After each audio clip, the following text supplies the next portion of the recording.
Content warning, this is a violent game, and spoiler warning for the first half of Dead Space 1 Remake. The universe is filled with trillions of stars, orbited by even more trillions of planets. Fermi's paradox tells us that mathematically, humanity shouldn't be the only form of life in the universe. But that's not what humanity has seen so far. The stars should be filled with noise from intelligent civilizations, but yet they are quiet. Why does it appear that humanity is the only advanced civilization in the universe? Could there be some terrible force out there silencing all other civilizations that have developed? Hi, hello and welcome. Join me today as we cover the first half of the journey of engineer Isaac Clarke aboard the stranded planet-cracking ship, the USG Ishimura, as he learns the horrible truth about what happened aboard this mining ship and the nightmarish implications of these events on the rest of the universe and for all intelligent life. Alright, let's go over 20 nasty things in Dead Space 1 Remake. Number 1. The crash landing sequence. Isaac Clarke is an engineer working with the Concordance Extraction Corporation, along with Hammond, Daniels, Chen, and Johnston. He is on board the USG Kellion, approaching the massive planet cracker USG Ishimura, in orbit around the planet Aegis 7.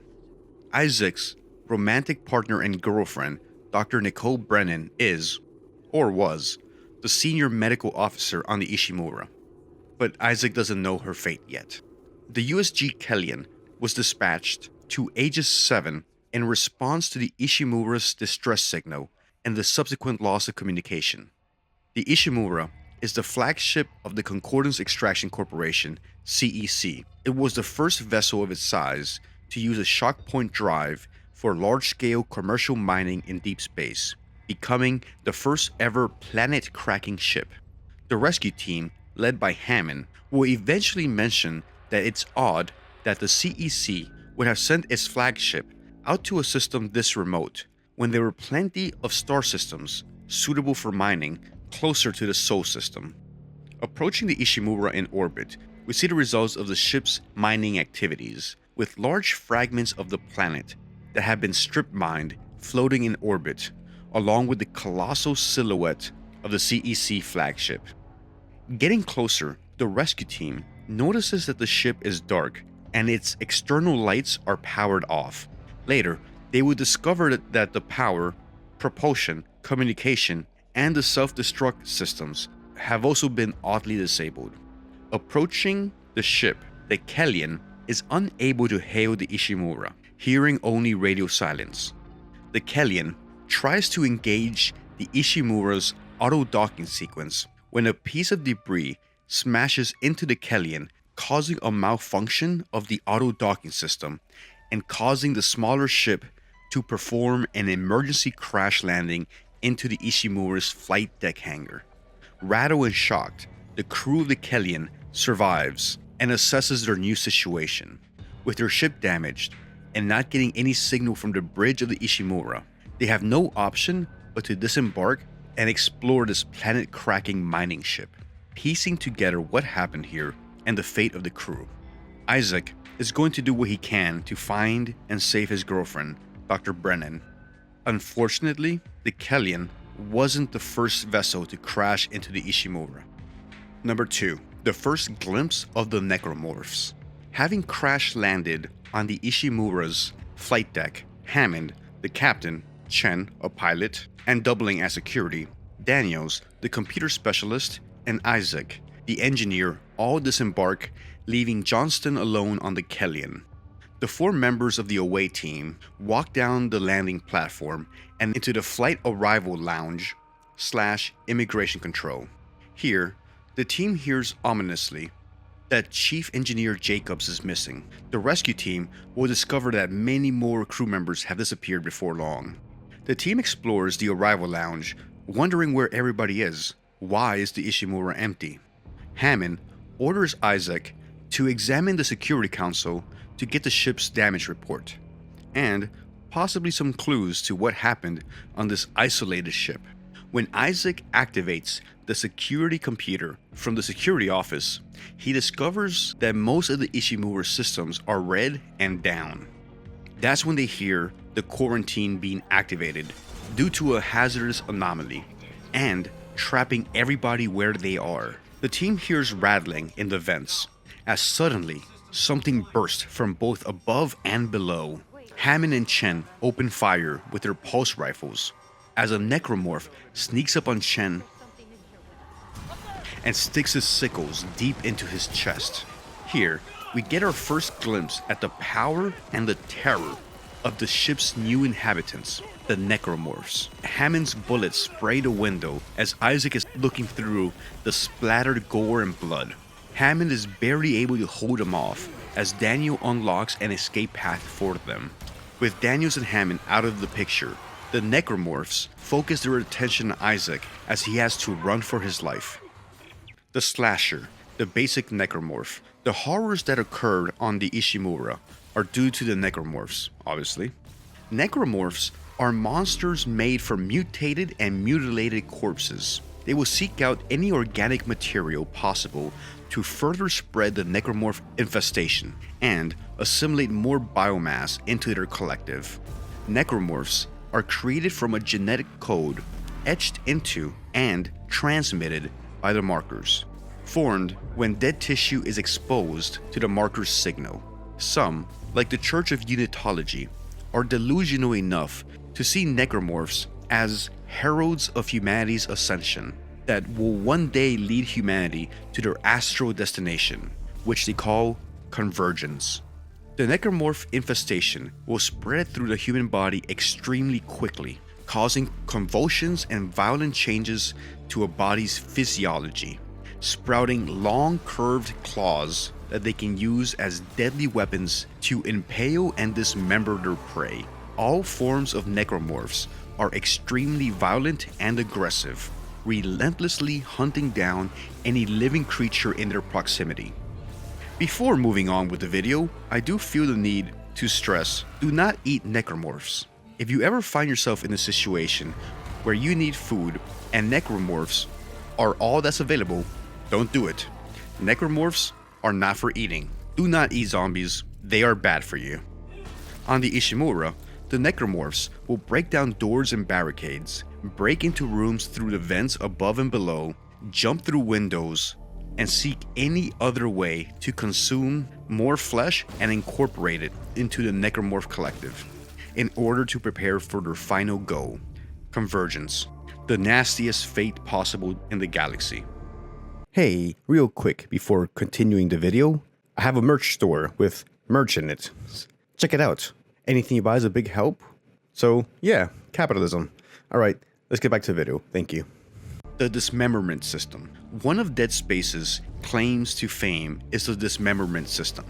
In most other action games, you are incentivized to target an opponent's head for extra damage, or center mass for easier aiming.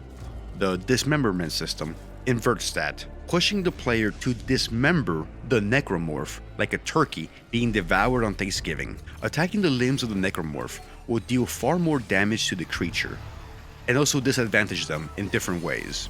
Taking out the legs will make the necromorph have to drag itself on the ground, making them far slower. Removing their upper limbs limits their ability to attack you. All in all, Isaac will preserve his precious and limited ammo supply by being intelligent and trying to take out the necromorph's limbs and avoiding targeting the head, which apparently doesn't have too much of an effect when removed. The remake adds a layer to this, adding the tissue destruction mechanic. Now, you can not just dismember a limb on the necromorph, but you can also weaken a still attached limb by removing the soft tissue, skin and the muscles, from the limb, leaving a slower, weaker, skeletal necromorph. Having no flesh on limbs will slow down the necromorphs and leave them with little resistance to your attacks, making it easier to take them down. Limbs can be shredded and removed by using the various engineering tools that Isaac will pick up during his ordeal on the Ishimura. The flamethrower can burn the flesh off, The force gun will simply blow it off, and the various cutting tools will do what they were designed to do. This visceral level of detail on these carnal monsters will leave a lasting impression on anyone that has seen a necromorph ripped apart and deconstructed down to its core biological nightmare components. Number 5. The destruction of the Kellion's Singularity core. Once Daniels is able to lift the quarantine and end the lockdown, Hammond orders Isaac to return to the Kellion to start preparing for departure and escape. In the meanwhile, Hammond and Daniels are going to head to the bridge in hopes of finding some clues as to what happened here. Isaac makes it back to the Kellion and gives Johnston the news of the Ishimura. Comms are down, so she was unaware of everything Isaac, Daniels, and Hammond have witnessed with the necromorphs. She mentions that the Singularity core needs some attention from an engineer, since repairing it isn't her specialty. She flies ships, she doesn't fix them. Checking the diagnostics for the Singularity core, the live feed is brought up to give them an idea of what the problem is. When they see the spine-chilling sight of the necromorphs attacking the Kellion's Singularity core, causing it to destabilize and explode, converting the Kellion from a lifeboat or a means of escape to a heap of scrap metal with a lot of electronics in it. Realizing the necromorphs are on the Kellion, Johnston grabs a pulse rifle and attempts to defend the ship when she gets hit with an explosion from the Singularity core, taking a fireball to the face like a mall Santa Claus taking a punch. Isaac fights his way off the Kellion and back up the platform leading to the Ishimura's arrival lounge, re-entering the larger mining ship, which, if they aren't able to repair, would eventually become their metallic tomb in space. Number 6. The nasty affair of fighting in zero-G. Terrestrial biology has adapted to being in a gravitational field, or well. Our body's digestive, reproductive, and locomotion systems have all adapted to work in the presence of gravity. When someone is sick, gravity makes sure that stuff doesn't just float around the room. One unnerving sight Isaac will encounter on the Ishimura is clouds of fluid floating in zero-G after fighting some necromorphs. One of the many aspects that I enjoyed about the mechanics and puzzles of Dead Space, well, at least the first half that I've played so far making this video, are the gravity mechanics and puzzles. The game first introduces you to its gravity mechanics when in the zero-G therapy wing.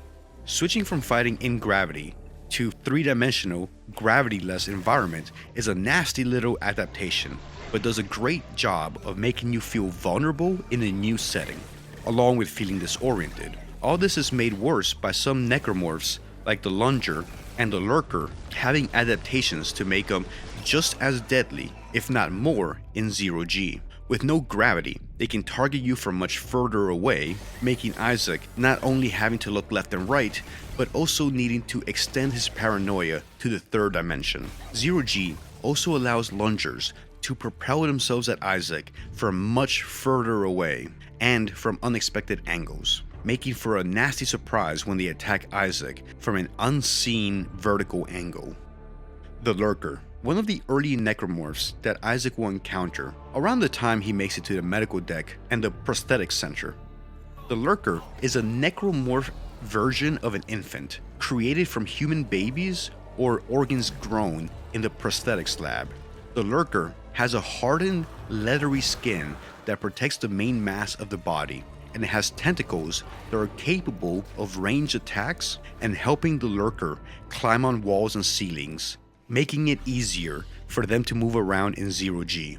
When Isaac encounters the Lurkers, they will shoot up their tentacles and start firing spores and barbs at Isaac. Shooting the main body will be inefficient. Attacking the tentacles is a far better idea since they are so much more fragile. If Isaac is able to sever the tentacles, the Lurkers will very quickly go down and die. These little balls of horror will be a constant nasty threat to Isaac as he tries to survive on the Ishimura. The stories of the fallen. Dead Space doesn't always need text, audio, or cutscenes to tell you a story of what has happened. Isaac will be able to figure out the events that played out in his proximity simply by looking around. Walking and exploring the Ishimura reveals the stories of so many fallen.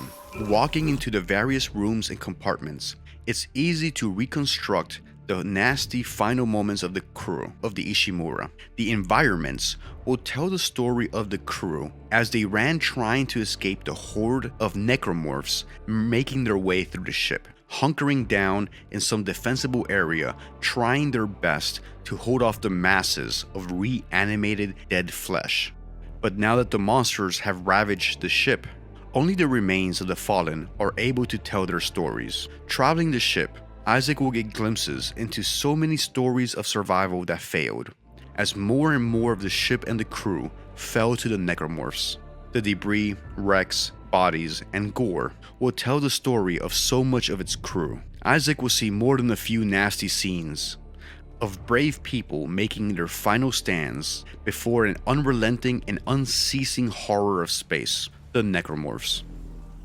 The Guardian. After starting to get used to the first few necromorphs and mastering the basics of combat, Dead Space will introduce a new type of monster to make sure Isaac is staying on his toes. So far, we've only encountered mobile types of necromorphs that hunt and track humans down. The Guardian is the first stationary type of necromorph encountered.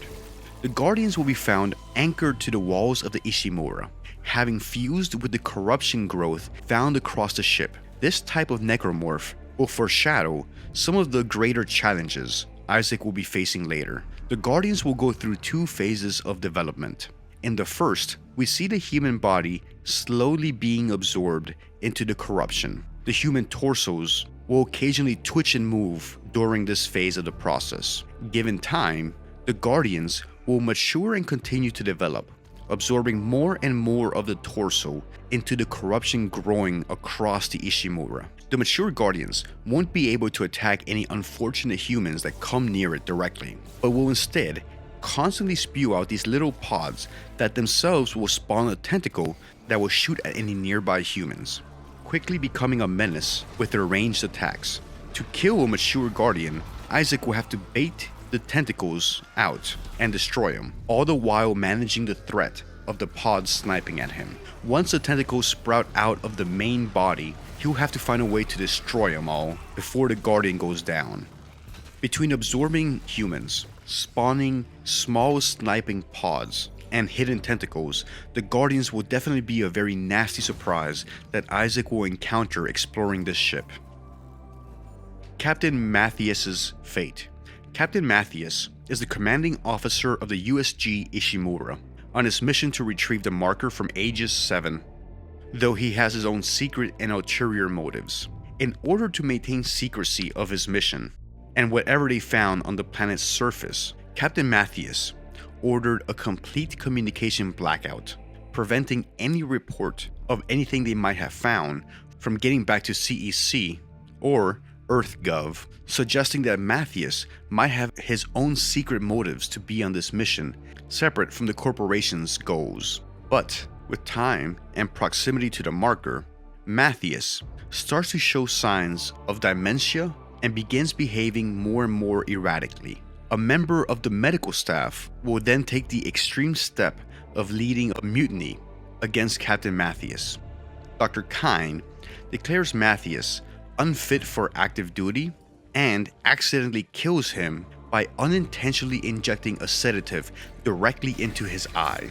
Mathius, being incapacitated, leaves First Officer White in command. The body of the captain is then moved to the morgue, where Isaac will later get a front row seat to how the necromorphs replicate, as an infector grabs the captain's corpse and injects necromorph biomass into the corpse, reanimating it and turning it into a slasher. Isaac is then left having to deal with this necromorph born out of the remains of Captain Mathius. The pregnant necromorph. In Chapter 3, while exploring the engine room, trying to reactivate it to stop the Ishimura's orbit from decaying and burning up entering the atmosphere of Aegis 7, Isaac will encounter another horror on the Ishimura, the pregnant necromorph. At a distance, the pregnant resembles a regular slasher with both of the characteristic scythes. As they gradually waddle over, their nasty, large green and yellow sack becomes easy to see. Once the pregnant takes enough damage, we will see why these things piss me off every time I encounter them. They will fall to the floor on their backs, and their stomach will burst open, and swarmers will start spewing forth from the pregnant, hunting down anybody nearby. If Isaac is caught in the swarm, he'll be disabled until he manages to knock them all off. The pregnant is one of the more annoying necromorphs encountered, but it does get a lot easier to deal with them once you find the flamethrower. If Isaac switches over to the flamethrower, once the pregnant falls on the ground, taking out the swarm will be a lot easier with the area of effect damage of the flamethrower. Fortunately, it seems like the pregnant necromorphs do not tend to group up and will generally be found in the company of different types of necromorphs, who will usually distract humans as the pregnant closes distance. Number 12. Finding the weapons. In Dead Space, no weapons are found in a storage container or just sitting on a weapons rack. All the weapons are taken from fallen crew members, showing the desperate scramble to find improvised weapons on board the Ishimura as the necromorphs tore their way through the planet cracker. These moments are reminders that these weapons alone will not save Isaac, the same way they didn't save the previous users. This points out to Isaac that the odds are against him, and he will need every last bit of his wits to survive this hell in space. The cutter is found alongside the dismembered limbs of an engineer. The pulse rifle is found in the hands of a dead crew member that tried to hold off the necromorphs in one of the tram stations. The flamethrower is taken from a body that's being absorbed into the corruption. The contact beam is found next to a body missing large chunks of flesh, as if he had been hit with the contact beam. And the Ripper is found next to a body decapitated by a saw blade. It's hard to know the exact details of what happened in each of these little stories, but we know that these weapons by themselves were not enough to save the crew members. It's a nasty reminder for Isaac about the constant danger that he is in.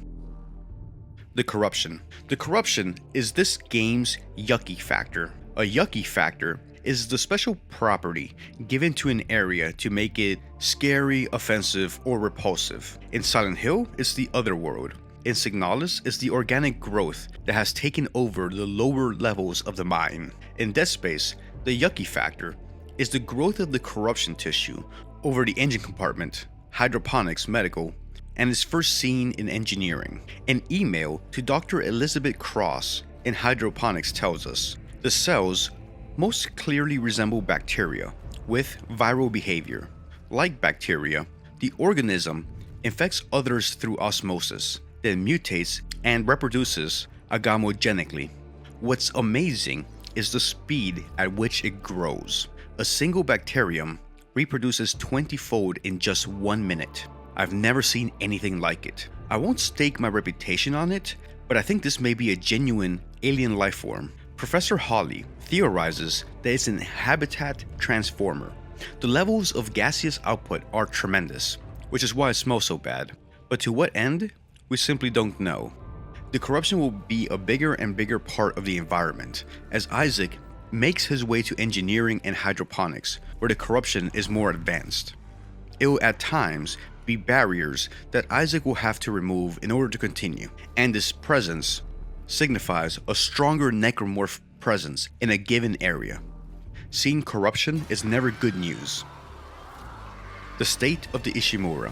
The USG Ishimura was commissioned in 2446 by the Concordance Extraction Corporation, becoming the first Planet Cracker class ship and the first ship to use shock point drives.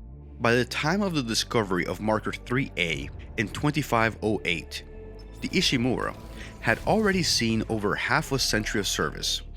It was still a modern, top-of-the-line ship due to various upgrades and improvements that it's had over the years. The Ishimura is dispatched by the CEC to Aegis 7 to secretly retrieve the marker for the unitologist, under the cover of being a remote mining operation. Once the Kellion crash lands and Hammond's team explores the ship, we see how far the ship has fallen from its prime. The trans system is in lockdown, orbit is decaying since the engines are off, engineering is overrun by the corruption, and hydroponics has been taken over and the air is becoming poisonous.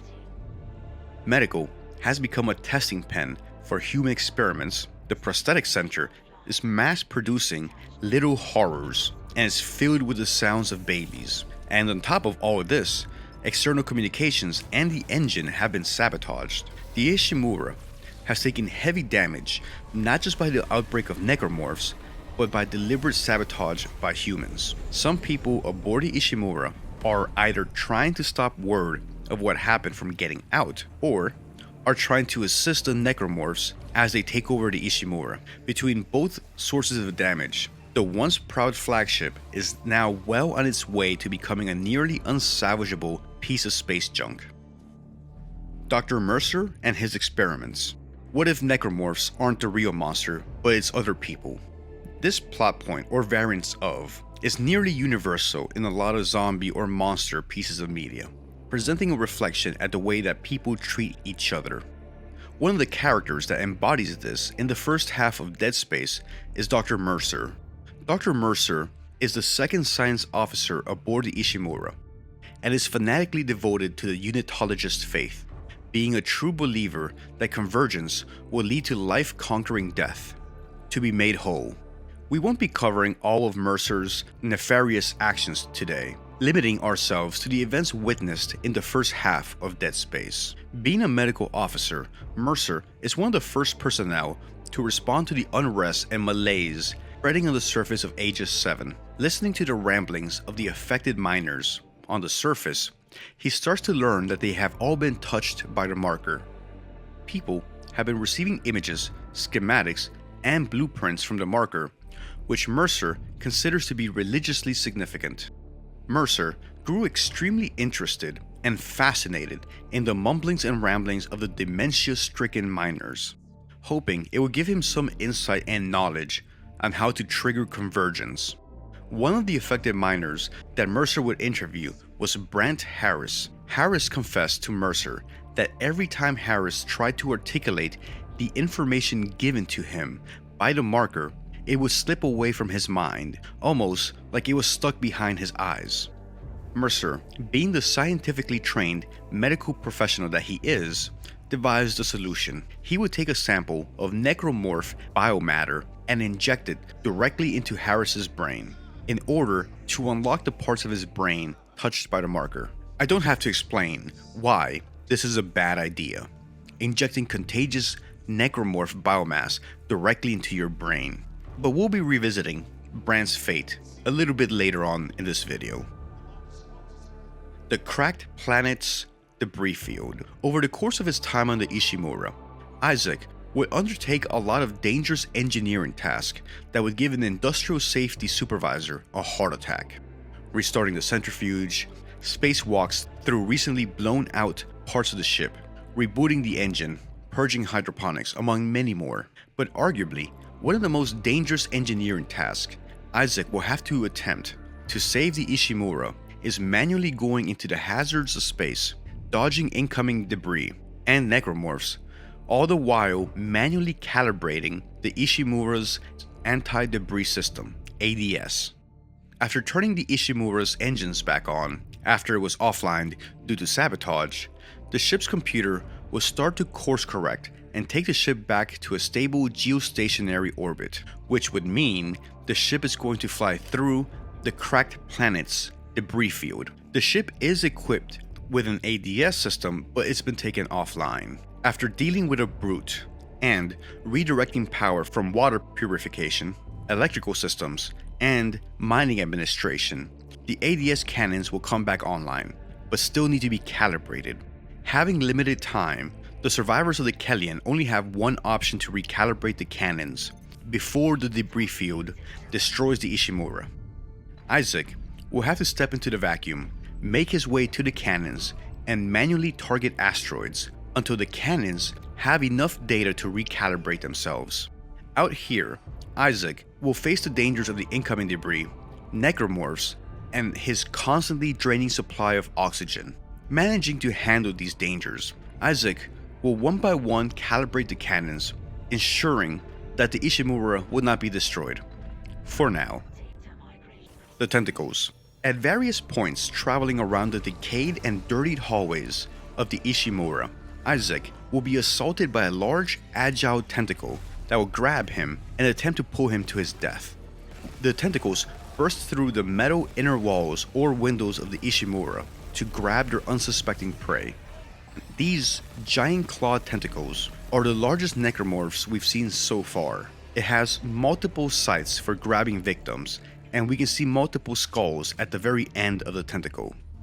It appears to have a spine protruding from the length of the tentacle, and its only vulnerability are the big juicy sacs that Isaac must target to survive. Each time a tentacle attacks, Isaac will have a limited time to free himself from it by using his weapons to target the tentacle's weak points. At this point, Isaac doesn't know where these tentacles originate from, if they are independent or is there something larger on his ship that he just doesn't know about? Some gigantic necromorph monster maybe? But he would know in time. Number 18. The Hunter. Not long after, we find out about what happened to Brent Harris, the miner that Dr. Mercer injected with necromorph tissue. He is now the Hunter. The Hunter is a necromorph with unparalleled healing and regenerating capabilities. The Hunter is able to regenerate its limbs after losing them, being able to become a full necromorph after being reduced to a limbless torso. After injecting Brent with the necromorph tissue straight into his brain, Mercer performed a few more experimental procedures on the body to enhance it and increase its regeneration. Mercer was being motivated by this belief that humans have to be absorbed into being necromorphs to trigger convergence. After the procedures, Mercer was keeping the Hunter in the chemistry lab on the medical deck, near the cryogenic storage room. As Isaac approaches trying to find some liquid nitrogen, Mercer allows the Hunter to break free from his stasis tubes and pursue Isaac. The Hunter will pursue and stalk Isaac for a while, as Isaac goes about his objectives and trying to find Nicole on the medical deck. Eventually, Isaac confronts the Hunter in the cryogenic storage, where he is able to freeze the Hunter, preventing him from moving and, more importantly, preventing him from regenerating. Being frozen keeps the Hunter in stasis. The Hunter won't be able to hurt anyone. Well, for now anyways. Is this the last we'll see of the Hunter? Number 19. The Weezers. After dealing with the Hunter, the survivors are made aware of an air quality issue originating from hydroponics and filtration. So Isaac takes a tram with the liquid nitrogen in hand. Arriving on hydroponics, Isaac is contacted by Dr. Elizabeth Cross, a horticulturalist aboard the ship. She updates Isaac on the air quality situation, telling him that necromorph growth has prospered and grown to a size unseen so far in this nutrient and carbon-rich environment that is hydroponics. She calls this thing the Leviathan due to its size. The Leviathan is gradually transforming the environment on the Ishimura into something toxic to humans, and will eventually poison and suffocate all remaining survivors on board. The Leviathan is too large and too strong as is to deal with at the moment. It would have to be weakened first. The Leviathan has absorbed Elizabeth's co-workers and was using them to poison the air. They have been converted to Weezers, necromorphs that serve as the Leviathan's lungs, exhaling the green poison air that is slowly filling the ship. Elizabeth explains that if Isaac can inject a special enzyme into each Weezer, the Leviathan should weaken enough so that they can deal with it. Performing this task would also put Elizabeth's former friends and colleagues out of their misery and allow them to rest, no longer being a meat puppet to the Leviathan. Isaac makes his way, fighting the necromorphs and navigating the various environmental dangers of this area, including the corruption, poisoned air, and zero-G. One by one, he is able to put the Weezers to rest and inject the enzyme into the Leviathan system. After the last one, Isaac is ready to deal with the colossal necromorph Time to flush this turd into space. Time to pop this pimple.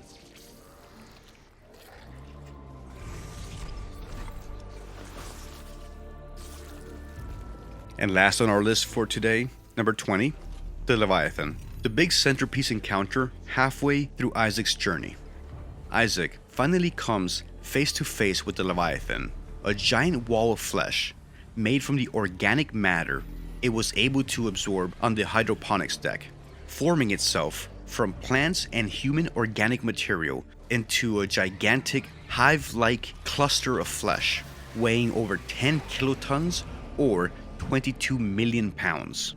The origin of the creature is unclear. Elizabeth suspects that it might have been a mass ejected from the surface of Aegis 7 and then attaching itself to the exterior of the ship, subsequently growing to its massive size once it had attached itself and penetrated the Ishimura. When Isaac confronts the Leviathan, he'll have to evade 3 different tentacles that resembles the ones he had dealt with before. After using his weapons and nearby explosives to deal with the tentacles, he'll have to weaken and attack the core of the Leviathan, where a gaping mouth is found. After weakening the Leviathan, unloading his ammunition into it, it will finally be weakened enough that Elizabeth and Isaac are able to eject the creature into the vacuum of space, freeing themselves of it, for now anyways. At least that's one less horror on the ship to deal with. And, having dealt with the Leviathan, the survivors will have a little bit more time to figure a way out of their ordeal. At least, they won't have to worry about the air anymore. And with that, we conclude our video for today. Thank you very much for joining me on this journey through the first 6 chapters of Dead Space. Be sure to subscribe to stay up to date for when I release the next part, covering the events of the second half of the game. And if you'd like to help me out, you know what to do. Like, comment, subscribe, and all that. Thank you very much for watching. Take care, and later. Last I heard, he was on the mining deck with some other survivors. He said they were building an SOS beacon.